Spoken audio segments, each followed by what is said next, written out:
In the quiet Scottish Highlands, young Jimmy is watching TV with his sisters and cousins, until a siren wails outside. Panic spreads fast. Their aunt bolts the door, whispering for them to stay still. But the terror outside is closing in. Jimmy calls for his father, and then the door shakes. Suddenly, infected, raging zombie-like creatures crash in. They tear through the girls in seconds. Hidden behind the door, Jimmy freezes, then runs, just in time to see his mother dragged away. He stumbles through the house, watching his loved ones twist into monsters. Somehow he escapes, only to find more infected outside. Desperate, he flees to the church, hoping to find his father. But the priest, he believes this is salvation. Judgment Day, he hands Jimmy a golden cross and tells him to have faith. Then the windows shatter. The infected pour in. Jimmy runs, his father stays, and is consumed, transformed into one of them. This is the rage virus. Europe sealed the UK off, turned it into a dead zone. Now, 28 years later, survivors live on Lindisfarne Island, a fragile refuge across a tidal causeway. And today, a boy named Spike will learn how to kill his first infected. His father, Jamie, makes breakfast, but rushes to Isa, his sick wife, when she collapses. She panics when she hears, Spike's training starts today. Isa's emotions flare, then fade. The illness clouds her memory. Most days she barely grasps what's real. In the kitchen, young Spike meets Sam, who hands him a brand new bow. Today is his first hunt. As they leave town, cheers rise. The gatekeeper, Jenny, gives a firm reminder. If you don't come back, no one comes looking. Too many have died trying. Spike and his father, Jaime, cross the causeway to the mainland. Jaime fills the silence with stories from a time when people lived far from the sea. Something Spike can hardly imagine. Through forests and over bridges, they move quietly, always listening. They find a crawling infected, slow and grotesque. Spike takes aim and lands his first kill. But a second infected sneaks up. Jaime drops it with precision.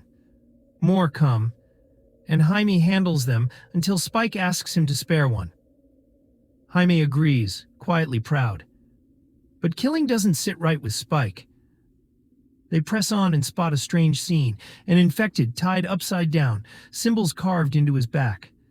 Jaime believes someone used him as bait, back when he was still human. He tells Spike to end it. Terrified, Spike hesitates, until the creature breaks free. The boy shoots on instinct. An arrow to the head ends it. Later, they find the remains of a half-eaten animal, its head and spine stuck high in a tree. Jaime freezes. Only an alpha could do that. He urges Spike to stay silent. Move fast. Then, across an open field, they see it. A horde of infected, and their towering alpha. The chase begins. They run for the trees. Even with danger close, Jaime keeps teaching how to shoot while moving. Aim for the heart, or the head. They return to the abandoned house, fending off infected as they go. Inside, they scramble up into the attic, shutting the door just in time. They wait for hours. The alpha never leaves. Jaime whispers, "Alphas are stronger, smarter, and nearly impossible to kill without a lot of arrows," which they don't have. Spike blames himself. He missed shots, froze when it mattered. But Jaime reassures him. For a first hunt, he did more than enough. That night, they spot a distant light. Quarantine patrol. On the other side, fire flickers in the dark. Spike asks, but Jaime avoids the question. Spike drifts off, and dreams of his mother drowning as everything shakes around her. But that shaking becomes real. Jaime wakes him. Now. They bolt as the roof caves in behind them. The noise will bring more infected. They run. At the causeway, the tides come in, but it's still shallow enough to cross. As they splash through the rising water, birds scatter overhead. Then the alpha appears, charging fast. Spike slips, but Jaime grabs him. Together they run. At the gate, Jaime blows a whistle. Lights snap on. Arrows fly.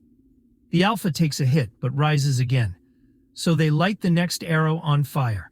It drops the beast long enough for Jaime to drag Spike to safety. Jenny pauses, eyes scanning for signs of infection, then opens the gate. They're home. Later, the town throws a party. Spike's first kill is celebrated like a victory. But as Jaime tells the tale, Spike just sits quietly. Because to him, this wasn't a triumph. It was survival. The celebration gets louder. Spike is lifted on a chair, handed his first drink. But it's too much. Overwhelmed, he stumbles outside to throw up. And that's when he sees it. Jaime, his father, sneaking off with another woman. Crushed, Spike walks home. Sam is there, watching over a sleeping Isa. They talk about the infected, the fire, and Dr. Kelson.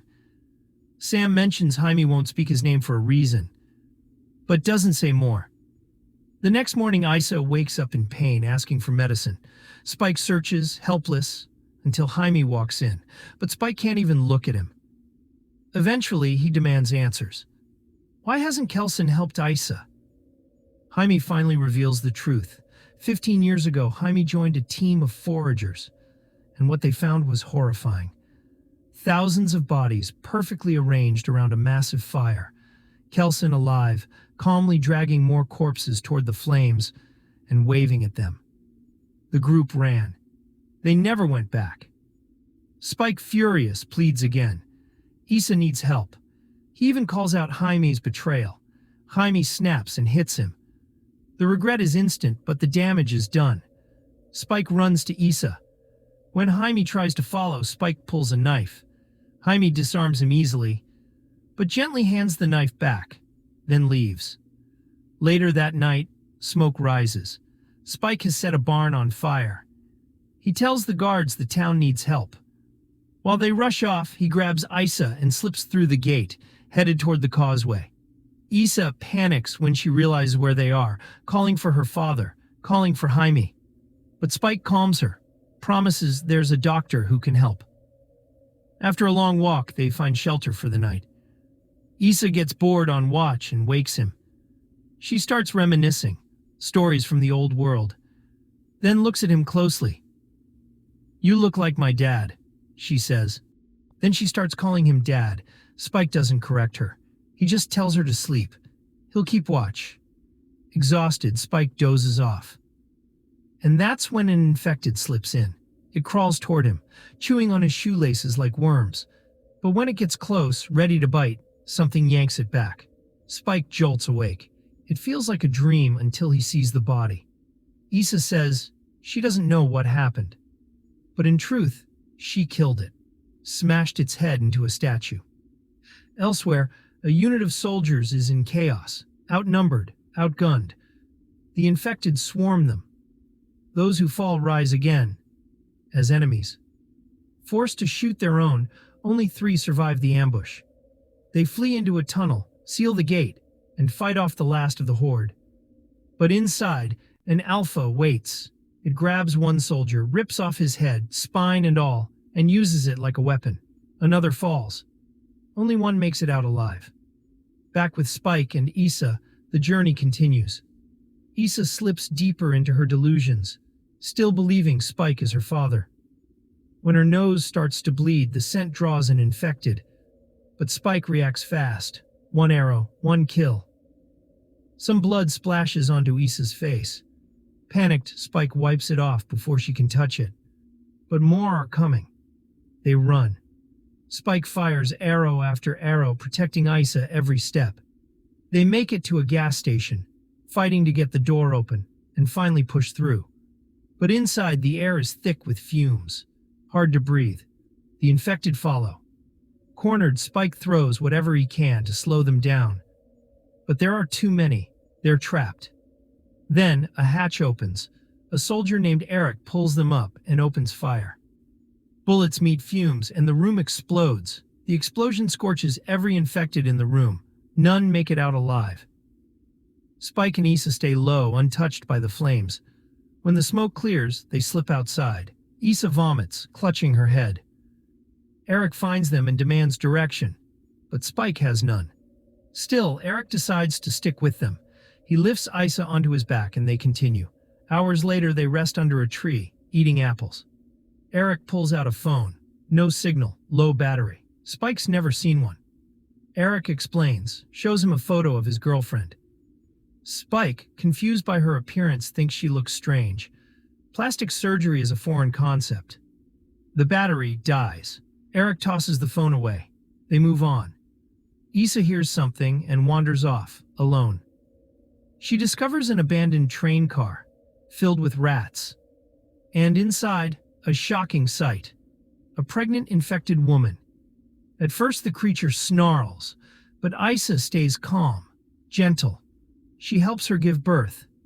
When the boys arrive, Isa tells Spike to cut the cord. They wash the baby.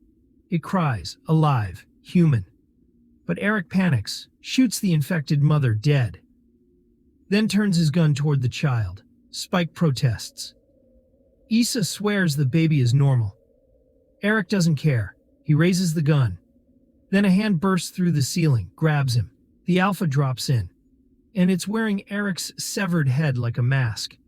It sees the mother's body and roars in rage. The chase begins. Spike fires arrows, useless, but enough to slow it down. The trio escapes the train, but the Alpha stays on their heels. Then a dart flies in. The Alpha drops. A man steps from the trees, calm, strange, and covered in iodine. Dr. Kelson. He calls the Alpha Samson and casually picks up Eric's head. Kelson says he's lived here for years, always watching from a distance. The iodine, he claims, protects him from the virus. Spike begs him, "Please help my mother." Kelson agrees and takes them to his shrine, a towering temple made of bones, pillars of femurs, stacks of skulls, a cathedral of the dead. To Kelson, the dead are all the same, human or infected. He tosses Eric's head into the fire. Once the flesh burns off, he hands the clean skull to Spike, who places it on the bone tower. Later, Kelson examines the baby. He believes the placenta protected her from infection. Then comes Isla's test results. Terminal cancer. Isla breaks down. Spike, too young to understand, begs for medicine, thinking it can fix everything. But it can't. Through tears, Isla admits she already suspected it. She gently calms her son. Then, with a quiet gesture to Kelson, gives her consent.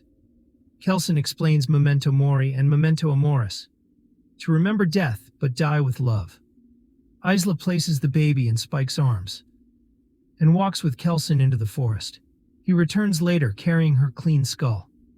Spike cradles the baby, remembering the warmth of his mother's love. Then, at sunrise, he climbs the tower and places Isla's skull at the very top. But peace doesn't last. Samson, the Alpha, charges across the field. Kelson shoves Spike and the baby into a hidden pit. Samson finds them, roars, claws at the lid, then vanishes. They breathe. Too soon. He returns, smashes through the wood, grabs Kelson, slams him like a rag doll, choking him. Spike grabs a sedative needle, stabs Samson's arm. The Alpha drops, alive, but unconscious. Later, Spike walks back toward town, the baby in a basket. He names her Isla. At the gate, he leaves a note for Jenny. Inside, Jaime reads it. Spike is gone. He doesn't want to be found. Kelson isn't crazy. The baby is clean. Jaime runs to the shore, but the tide is too high. He's too late. 28 days later, Spike survives alone, hunting, killing infected with clean precision. More are coming. He runs. Cornered by a wall, he kills another. Then hears a voice, an older boy wearing a gold cross. It's Jimmy. He's alive, and not alone. Jimmy calls in his crew. Together they leap from the wall and take down the infected in brutal fashion, laughing as they do. Covered in blood, grinning, Jimmy offers a hand. "You and me," he says. "We should be friends."